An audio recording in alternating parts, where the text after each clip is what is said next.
Just welcome. We are so glad to have you with us today, especially those of you who were originally registered for this and pivoted with us as we had to move it due to lots of technical, electrical, and internet issues back during that wonderful ice storm. But welcome to Managing Metrics to Grow Your Business. My name is Betsy Coulter, and we are thrilled to have you all with us. This will be an interactive session. Please feel free to put your questions in the chat, to raise your hand. We will do our best to get to all the questions, maybe not immediately when you ask them, but Dean's pretty flexible, so he wants to know if you've got some questions. He'd love to be able to help explain things a little bit more. Also, this session is recorded. It will be uploaded to our YouTube channel, almost always within a day or so. But I know there's going to be a lot of good information on here, and please feel free to go back to the recording. You all have a PDF of the presentation. So we look forward to having you. So I tell you what, let me go ahead and introduce Dean. This is Dean Ash. He is the co-founder of 360 Consulting JV. Dean is passionate about growing top-line revenue. He excels in enabling clients to grow sales revenue, improve profitability, and implement comprehensive sales strategy. As a leader, communicator, and collaborator, Dean is a proven executive skilled in building and leading organizations to achieve superior sales results. As an entrepreneur, Dean has invested time and capital in lots of startups and early stage companies focused on growth, and we are thrilled to have him with us here today. So Dean, take it away. All right. Hey, thanks, Betsy. Thanks for that introduction, and also for working with us on getting this presentation rescheduled after Snowmageddon kind of took us all out for a little bit. I'm actually joining you from a hotel room because my wife and I got displaced as part of Snowmageddon. Our condo got flooded, so we've had the privilege of living in a hotel for the last 5 weeks. So so excuse the background. It's just a Hyatt hotel. So anyway, but thanks everyone for attending, and really just as a way to kick things off. I wish I would have had a recording of a recent conversation I had with a business owner. This business owner was sharing their plight from a revenue perspective, how they had been really flatlined on revenue. They had plateaued on revenue for in their business over the last several years. And no matter what they had tried, whatever they had tried, revenue kept coming in at the end of the year just flat.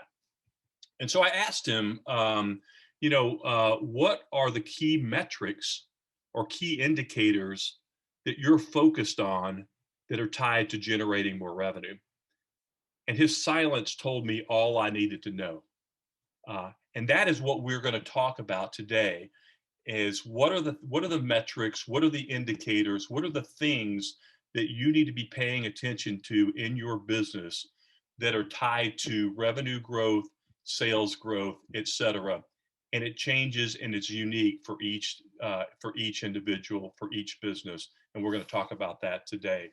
So if I'm successful today, I'm going to provide a framework to more effectively manage your business growth trajectory, utilizing metrics that are unique to your business.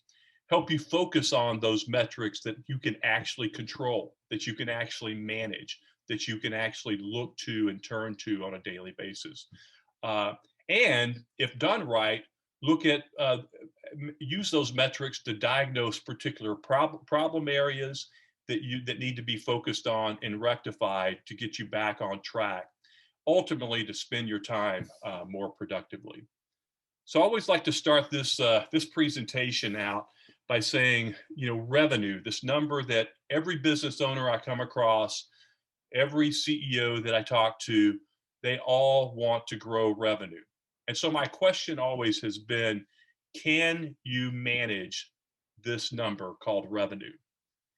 And when I'm in live in front of a large crowd or a group or an interactive group, et cetera, I get varying responses to this question of, can you manage this number that we call revenue? Some, yes, absolutely.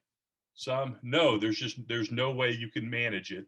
And I always loved the debate and interaction on around, can you manage this number?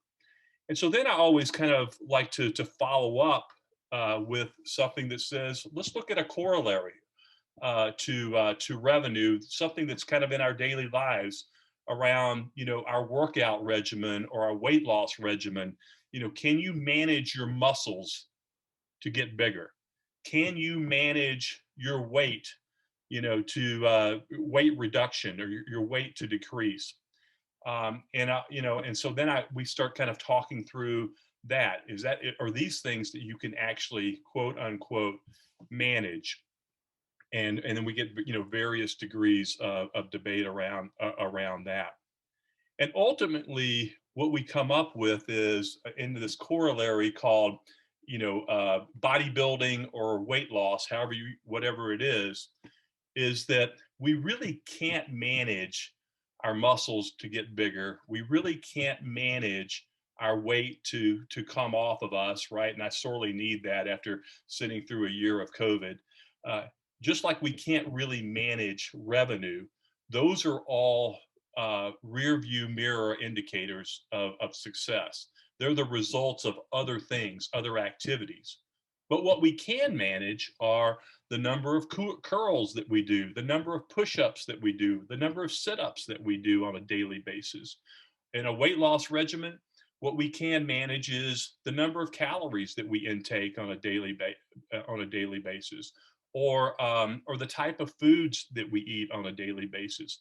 That if we continue to do that on a consistent basis, day in and day out, and we manage to those specific activities, then ultimately the weight will come off, ultimately the muscles will get bigger. And if we apply that to revenue, ultimately our revenue will grow. But it's all about managing to the daily and weekly activities.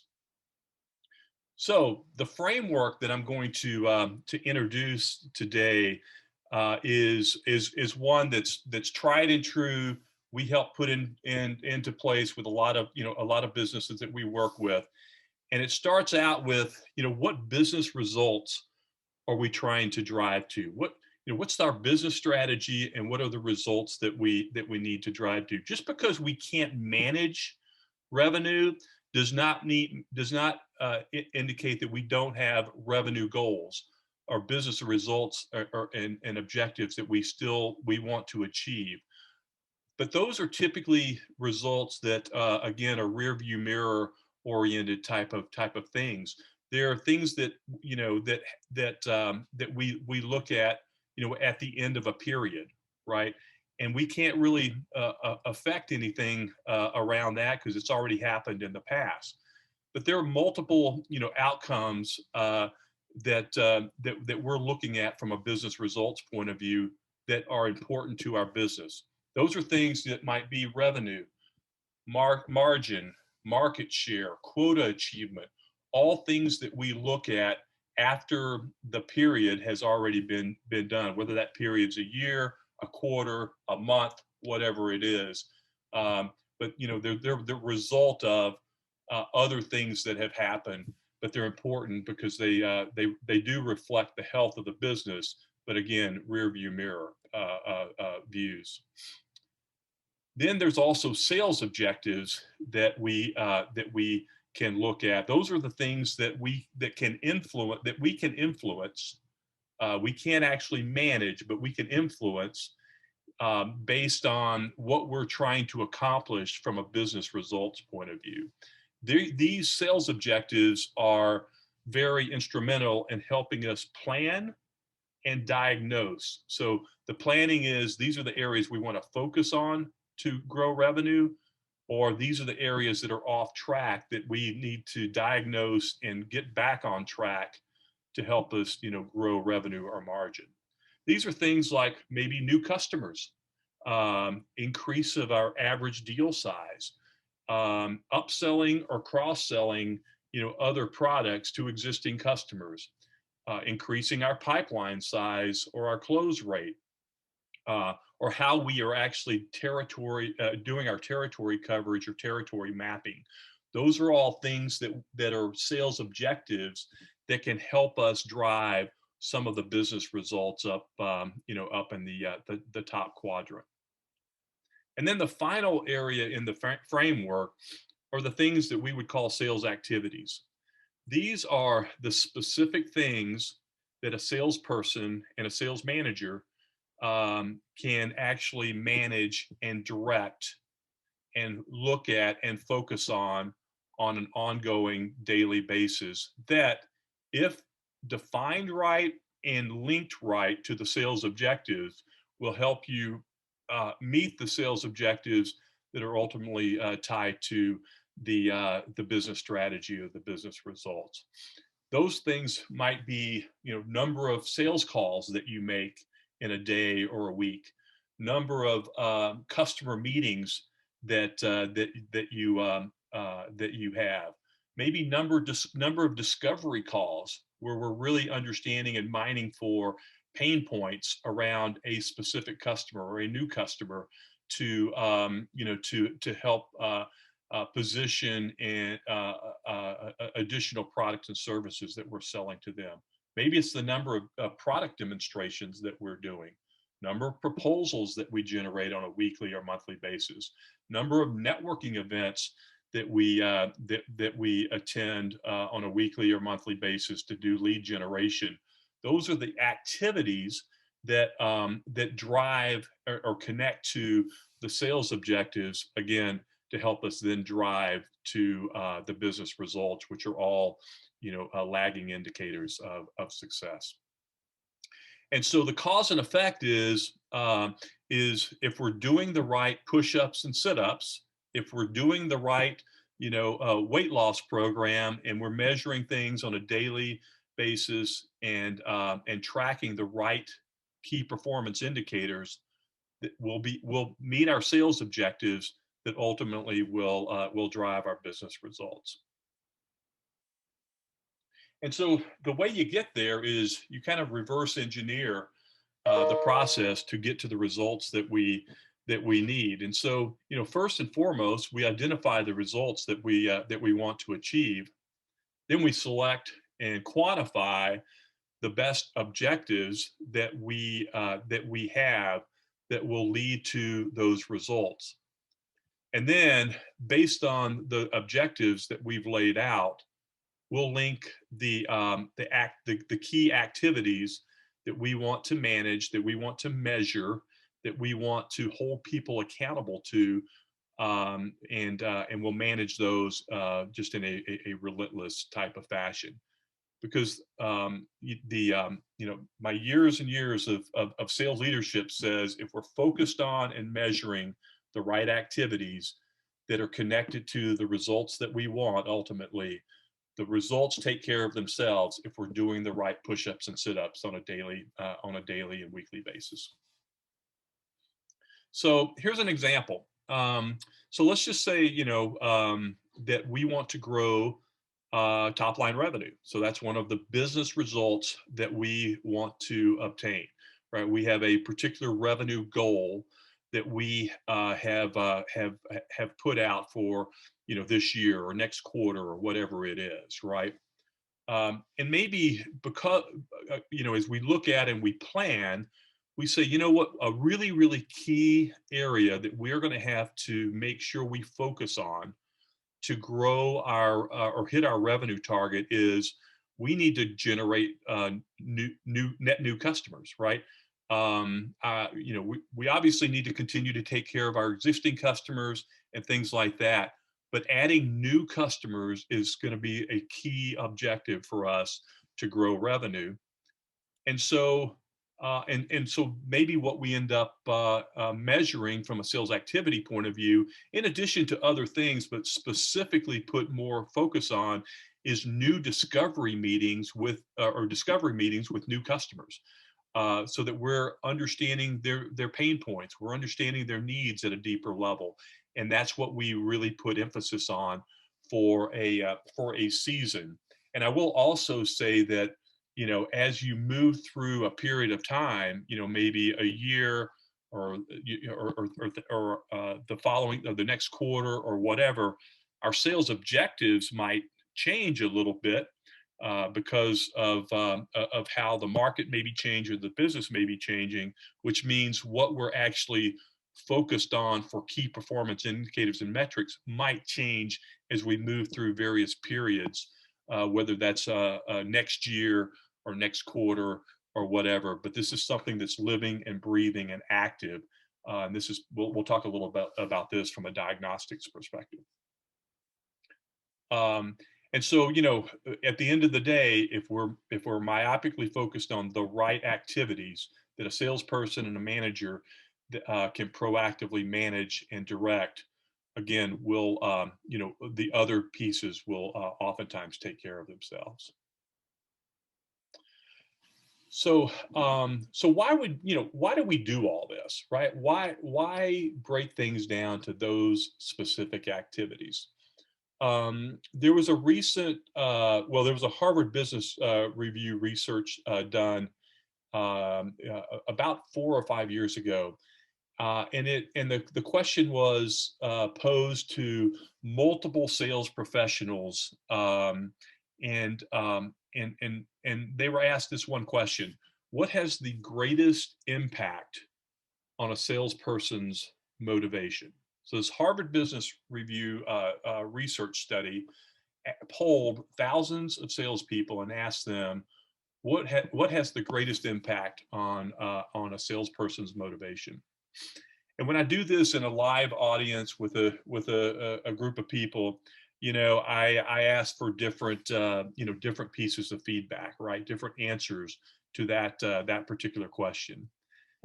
And you can imagine some of the answers that I get, because they're probably some of the answers that you're dying to scream out at me right now, over Zoom. And they're things like recognition, commissions, things along those lines. Winning, right? Those are the things that are typically associated with a salesperson and motivates a salesperson. And all of those things are correct, right, by the way. But the greatest impact, based on this Harvard Business Review research study of a salesperson's motivation, is something that they termed clarity of task.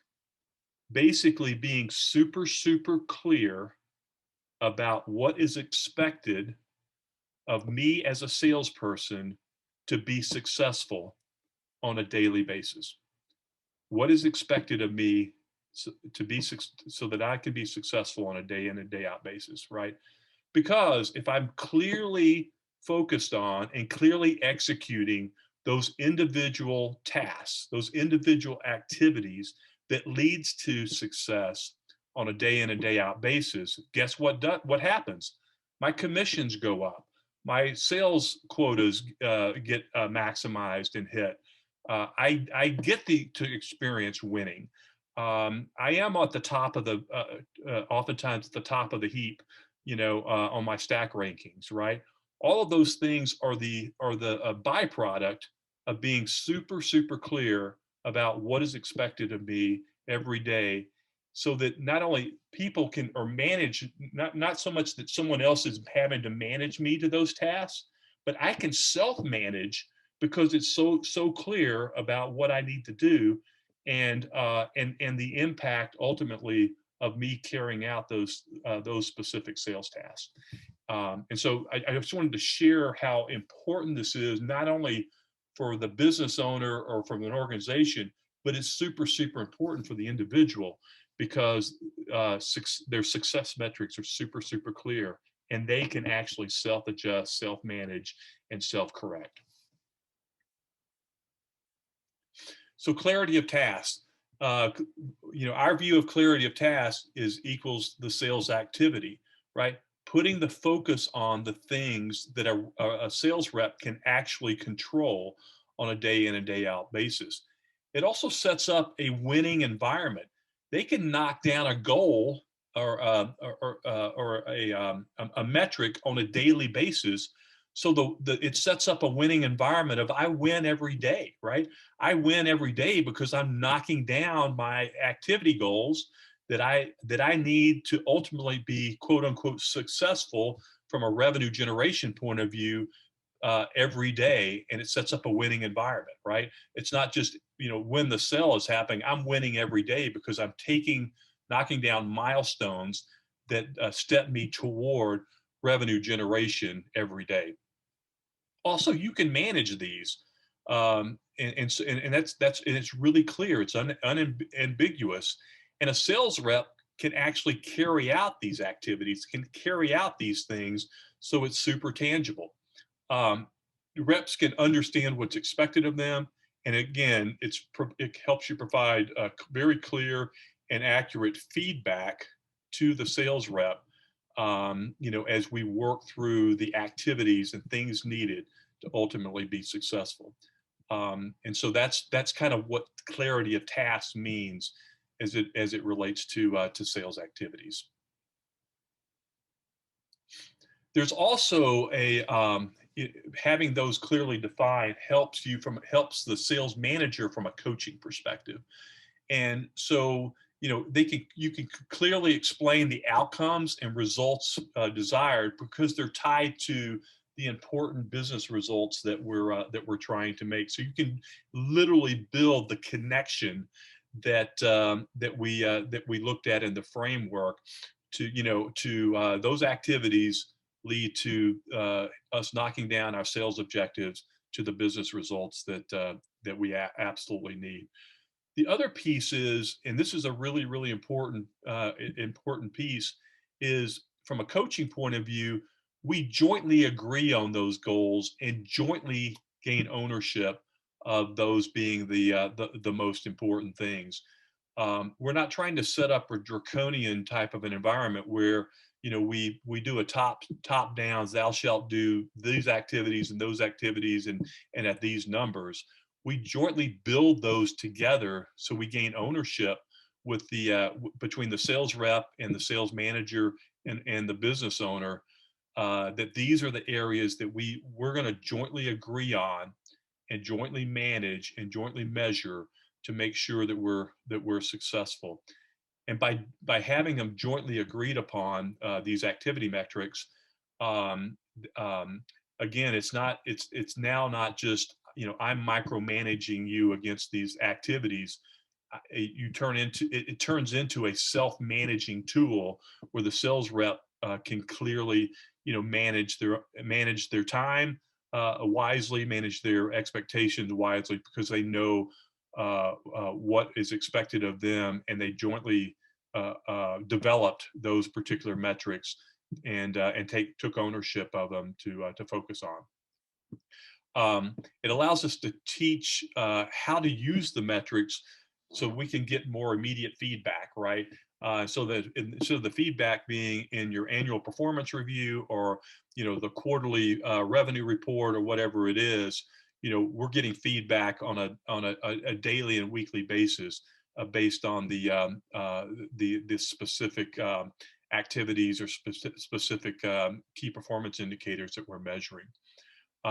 We love to track them daily and make it public on dashboards that the team can kind of see, almost gamify it a little bit as well through dashboards in your CRM or other type of mechanisms.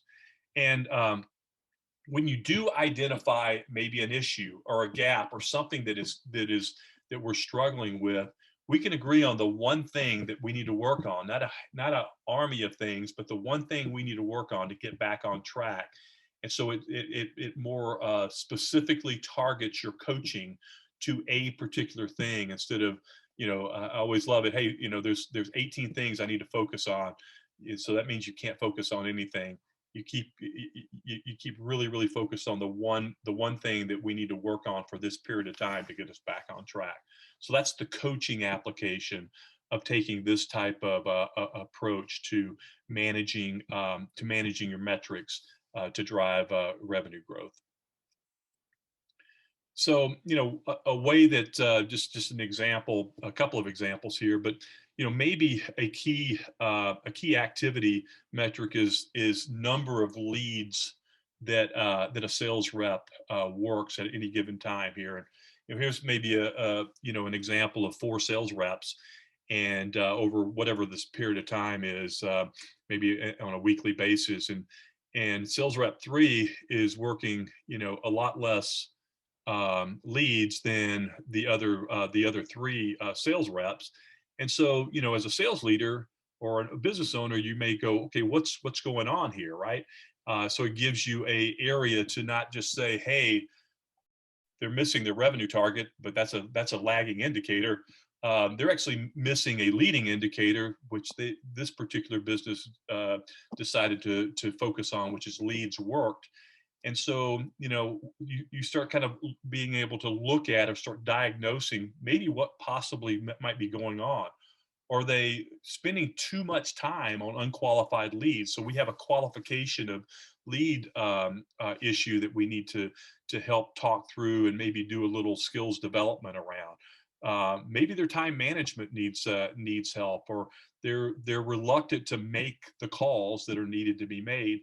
But I mean, these metrics that are important for you to carry out your sales objectives are being measured, dashboard, and reported, so that then you can start looking at those as a proactive way to correct some specific behavior that's super important to your sales results. Oops, sorry. I knew there was another example here. Sorry about that. But and another might be getting leads into whatever stage number 2 is, that which may be a discovery meeting or something like that. For whatever reason, Rep 4 it has a lot less conversion rate than maybe the other 3 reps. And so you could start then asking some questions about, maybe there's some issues around and training around objection handling that I need to help work through with that particular rep. Maybe they're struggling with qualification or fit. They're taking too long to review that, or the number of leads. Maybe they just have too many leads, and we need to do a better job of redistributing the leads across to reps 1, 2, and 3 to help right the ship a little bit. But again, they start giving you areas that you could start diving into in a more surgical type of way to understand where we might have issues and what we need to be potentially looking at to get us back on the track earlier in the game versus later. I always like to say, if I know I'm losing the baseball game in innings 2 or 3 versus innings 8 or 9, I've got a lot more time to adjust to the game dynamics if I know that I'm losing the game in innings 2 or 3 versus innings 8 or 9. And that's what we're trying to do here by looking at more leading indicator metrics. And then just from a management team perspective, some of the tools that you might look at using if you haven't invested in those in your business, or you're not fully leveraging some of these tools, I would greatly recommend that you take a look at these. But for sure, utilizing a CRM, and I would recommend a CRM that has sales enablement capabilities, so they enable the productivity of a sales rep, is really important to ensuring that you're capturing the metrics that you need to be capturing on a very consistent and daily basis. Creating dashboards to monitor those metrics and making those dashboards visible to the sales rep, to the sales leader, and where appropriate, potentially to the company as a whole, so that has the right visibility is key. Making sure that those metrics are really tied to the right business drivers is is important key to success. And then conducting daily tracking and publishing the dashboards, making them visible, and then use these metrics in your weekly one-on-ones with your sales reps to as a coaching tool to make sure we're staying on track, we're removing any obstacles that might be in the way, we're coaching to specific skills that need to be improved. Maybe we need to do some more role plays, whatever it is. But from a management point of view, those are some very, very important keys to success that you can leverage and utilize based on defining and managing to the right metrics on a daily and weekly basis. So really, on a recap, I think you would hopefully all agree that we can really only manage the specific activities that we actually do, the push-ups and sit-ups that we actually do on a day in and day out basis. And we can't really manage the results of those, but we can manage the activities that lead to those results, right? And so that's an important, just an important piece from a recap point of view that I just want to impress upon everyone. And then the framework is super important, because the activities making sure you connect those activities to the key sales objectives that we have, and then tie those to the business results, and monitor those and flex those as you move through time, because those things change. But constantly looking at that connection inside of that framework. Leveraging clarity of tasks. This is the biggest, according to Harvard Business Review, the biggest motivator of sales people and sales success is being super clear about what's expected of me, and making sure they buy into that expectation, and that just unleashes an unbelievable amount of energy focused at the right target. And then use metrics to proactively diagnose and coach to potential issues, and help pinpoint where some potential issues might be, and some possible remedies that we might need to work through to help sharpen the saw a little bit. So that's really the presentation for today. Short, sweet, probably fairly obvious, but I did want to lay this out, because anything that's worth being super effective, or that's super effective, in my humble opinion, needs to be short, sweet, easy to implement, and things along those lines. And I hope that the information I shared will help you in your business, and in focusing on the right activities leading to the business results that you have. So I'll open it up for questions, Betsy, I guess, if you have any. Or thank you, Dean. And guys, I'm going to go ahead and allow you can unmute yourselves if you have a question. We've discovered that does get a little more conversation going, so feel free, or use the chat. But one question I had, Dean, that came in was just on talking about the CRM, the customer relationship management. Is there a program or one or more programs that you recommend, especially for these beginning small businesses, that are the most useful, but price conscious? Yeah, no, that's a good question. It's a really, really good question. And I'll tell you, we get the question about what's the best CRM, what's the CRM that you would recommend, et cetera. We get that all the time. And our kind of tongue-in-cheek answer is the one that you use. I mean, literally, the CRM that you actually use religiously, and integrate into your business is the right one, right? So and that's how important we believe, a CRM is. And ultimately, I mean, there are tens of you know or more of CRMs on the marketplace today that, depending on what your objective is as a business, there's probably a handful of them that, we could recommend. Right now, the ones that, a couple that come to mind here, especially in light of sales enablement and being easy to use and really easy to, in my opinion, implement, is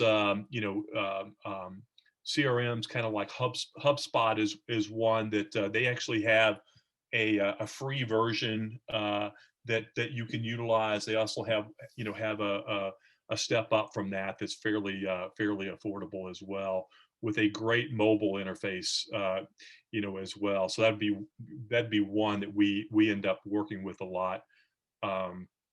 When you Okay. start, getting bigger from a company point of view, you might look at things like Salesforce that has some integration into your ERP system and things along those lines. But just kind of depends on where you are in your journey.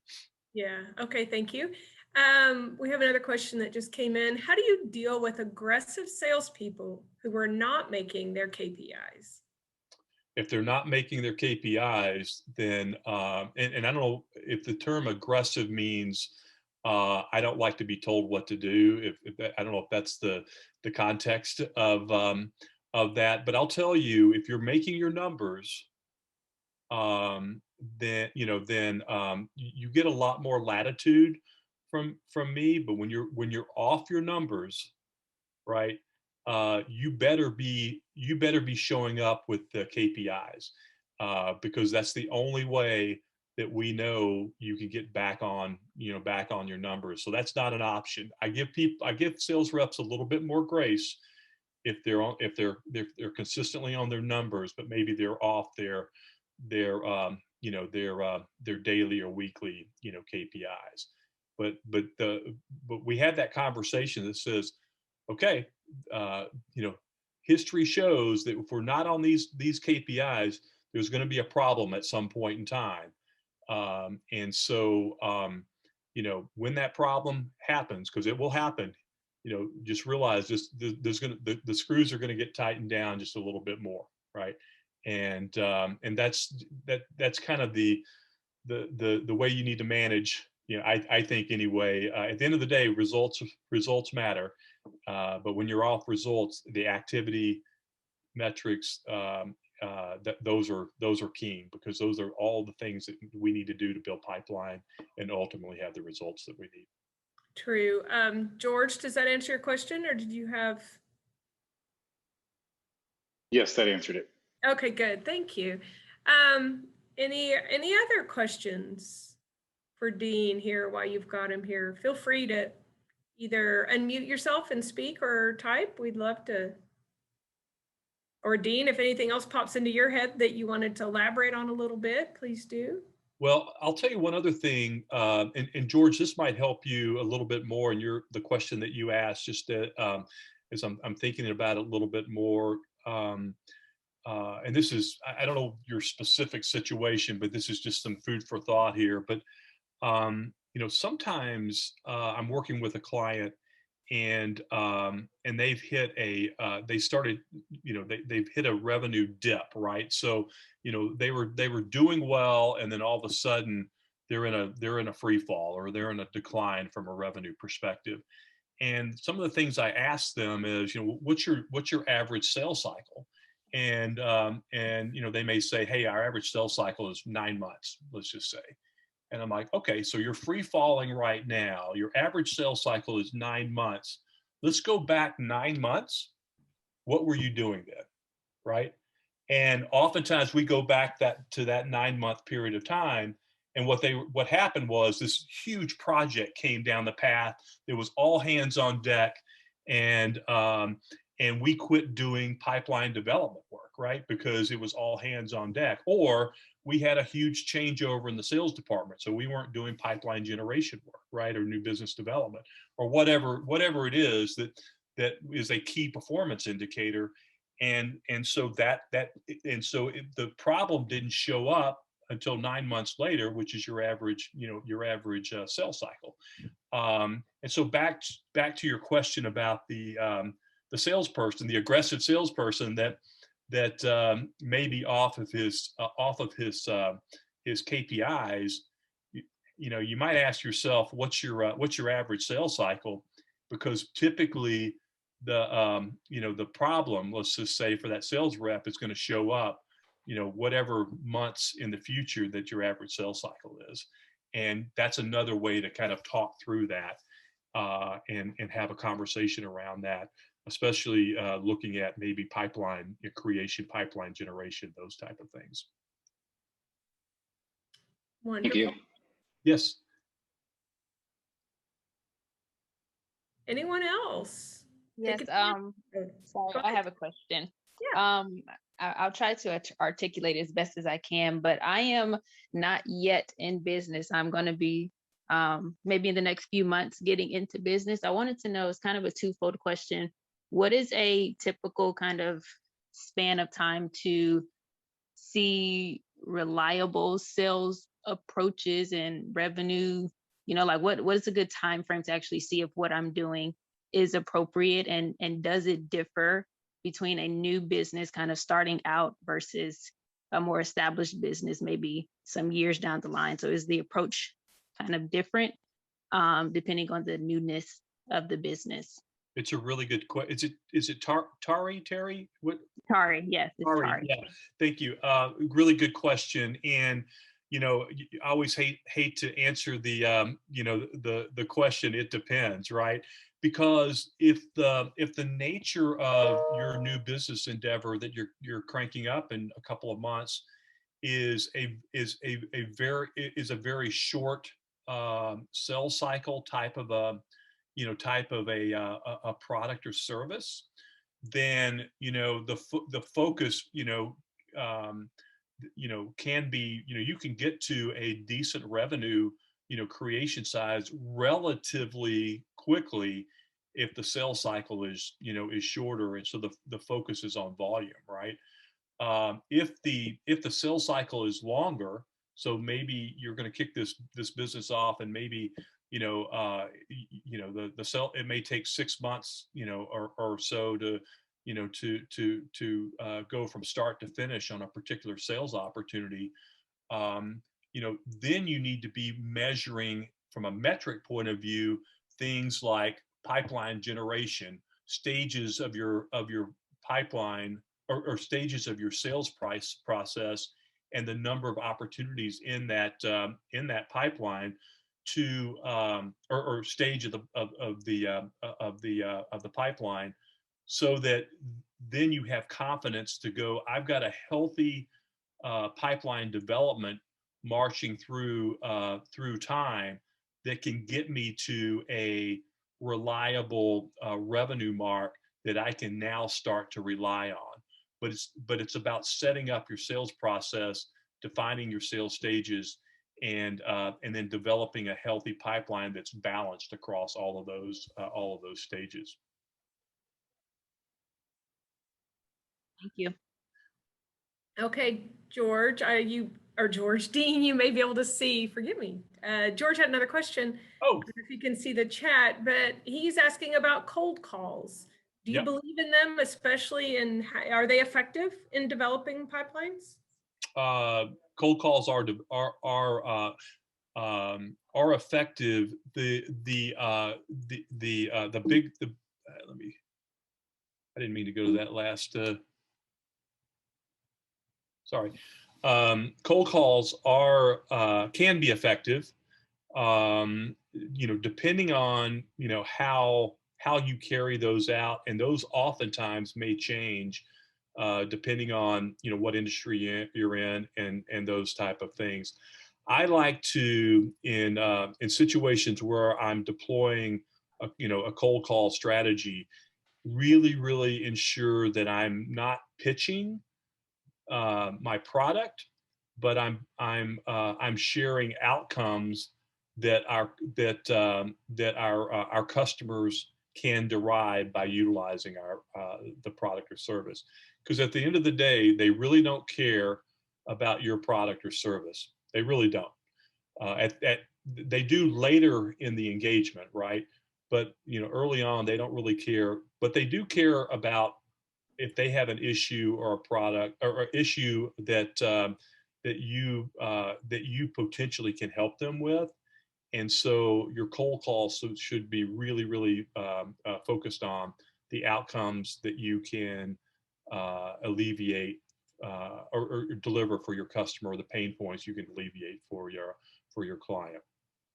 The other thing I'll just share too, George, is that there's a lot of again, depending on your industry, depending on your product and services, there's a lot of other ways to do cold calling that is a little bit more automated through, mechanisms like account-based marketing and things along those lines that are a lot more targeted, a lot more focused, and a lot more automated, if you will. And so, depending on your particular situation, there's several tools at your disposal to do cold calling.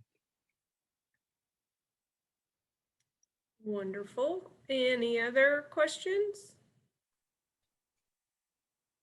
I'll tell you what, while you guys are thinking about a few other questions, Dean's actually got one more webinar coming up for us next Wednesday. Hopefully you all are all registered for that. The title of that one, I believe, is the state of sales, why sales strategy is so critical. Dean, you want to give us just a little synopsis of what you're going to cover next week? Yeah, so we're going to share kind of the state of sales in small to medium businesses that based on a survey of a couple of thousand businesses over the course of the last 2 years, and identify key areas that need to be focused on and paid attention to. Not just our synopsis of that, but just share how a lot of other businesses that are kind of in that again in that small business category. What has been effective from a sales point of view? What are the gaps? And as you mentioned, sales strategy is a very common theme that needs to be bolstered up. So we'll spend some time talking about that. It's one of those things where if your sales strategy is I just want to sell more to anybody that's out there, then you're probably not focused enough.